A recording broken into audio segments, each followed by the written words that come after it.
The Abbott government this week dumped its promise to restore free speech. It dumped its plan to scrap the part of the Racial Discrimination Act that makes it unlawful even to make someone feel offended on the grounds of their race. But check the reason the Prime Minister gave. We're also determined to engage in ever closer consultation with communities, including the Australian Muslim community. When it comes to counter-terrorism, everyone needs to be part of Team Australia. And I have to say that the government's proposals to change 18C of the Racial Discrimination Act have become a complication in that respect. Pardon?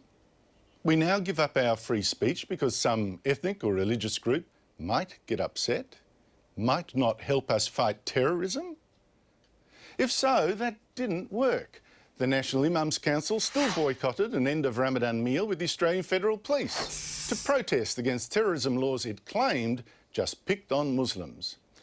So, the government's left us with laws that make it dangerous to debate issues involving ethnicity, such as, ironically, whether more immigrants from the Middle East, for instance, would make Australia less safe. Now, how can we not freely discuss such topics when dozens of Australian jihadists of Middle Eastern background are now fighting in Iraq and Syria, some posing with hacked-off heads or shooting hundreds of unarmed men? How can we not have this debate without fear of being sued when we have imported hate preachers like this imam filmed in Sydney last month? يهود لن ترتفع لهم راية ولن يعيشوا في أمن لأنهم قتلة الأنبياء. يهود كل علو اليهود في علو الفساد. تبقى جذوة الجهاد مع يهود والصراع مع يهود ليبقى الكفاح والجهاد والصراع حتى يأتي أمر الله وهو قادم. لا تقوم الساعة حتى يقاتل مسلمون يهود. Now, funny, but I don't see our race hate laws being used against true racists like that. Is that because anti-Semitism is now so fashionable? I also don't see those laws being used against the people who this week allegedly screamed threats at Jewish children on a Sydney school bus. They're screaming, "Hail Hitler, kill the Jews." They want to cut our throats. They're going, "Cut your throats, we're going to cut your throats." These laws aren't used either on the youths who attacked a visiting rabbi in Perth on Monday. But I have seen these laws used instead to stop debates about how we're being divided by race or religion. For instance, I've asked why certain fair-skinned Aborigines in powerful positions identify only as Aborigines when it seemed to me they could also identify with their non-Aboriginal ancestry.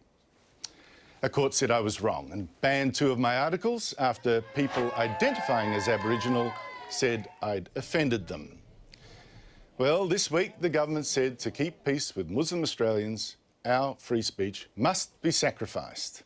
In fact, other ethnic and religious groups also fought Abbott's changes. But here's what's driving this back down. One of the Liberal MPs who fought hardest to keep these laws against free speech was Craig Laundy, whose Sydney seat of Reid has a Muslim vote of 10%. Labor fought the government's changes too.